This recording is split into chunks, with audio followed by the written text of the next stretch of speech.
The Taliban have taken back areas of Afghanistan once cleared by coalition forces, and the lives of civilian Afghans are returning to fear and uncertainty, with many of them moving to makeshift camps in search of safety.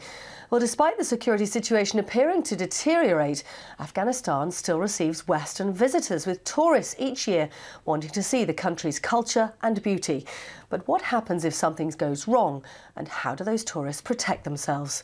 Lockwood reports. It's one of the most beautiful countries in the world, but beneath its splendour lies extreme danger. Areas of Afghanistan once cleared of the Taliban by coalition forces have been retaken, forcing families to flee in this, the deadliest year for Afghan civilians since the war began.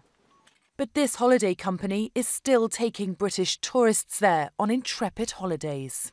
People going with us to Afghanistan are not after adrenaline rushes. This is not about going to the front line, trying to rub a neck and to see where it happened. There are some stunning and amazing sights to see in Afghanistan, and a lot of people also come to Afghanistan knowing that obviously the military aspect of it needs to be undertaken, but for the future there needs to be an element of investment and industry, and tourism once was a major mainstay of the Afghan industry. So what precautions do you offer? Do you offer your clients armed security while they're there? On the trip that we operate up in the very north, up in the Wakhan, we don't take armed security with us. We rely there on the remoteness of the region and also the fact that there are local security there.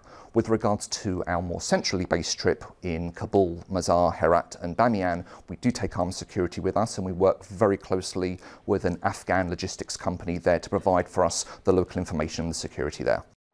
Yesterday, an official ceremony in Kabul marked the end of NATO's combat mission in the country. But since Afghan forces have taken on the fighting on their own, the security situation in the country has deteriorated.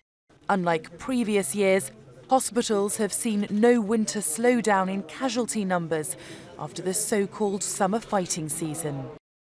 Advice from the Foreign Office warns against all travel to most areas of the country and all but essential travel to the remaining few. There's been an increase in attacks on Western civilians in Afghanistan, and this is stated on the Foreign Office website, along with details of recent incidents, which include attacks on a hotel, a restaurant, a guest house. But their advice is exactly just that, advice. It's not illegal to travel to Afghanistan. The question is, if you do and something goes wrong, what then? Well, the Foreign Office says its ability to offer consular assistance may be extremely limited. So companies like this one need to have their own contingency plan in place. Unfortunately, we don't have the full backing of the military to immediately kick in. We're not a military operation, but what we do have is crisis insurance, which will kick in and which will assist. We have lots of contacts there. People know we're in the area, and because we're working with locals who have access to resources, we will do everything we can, obviously, in the case of a worst case scenario. But if we really felt that the risks were that high, we would stop our operations tomorrow. Many travellers from the 70s have fond memories of Afghanistan on the much-loved hippie trail. But for now, the country's outstanding beauty is perhaps overshadowed by its safety. Lockwood, Forces TV. A veteran of the Iraq and Afghanistan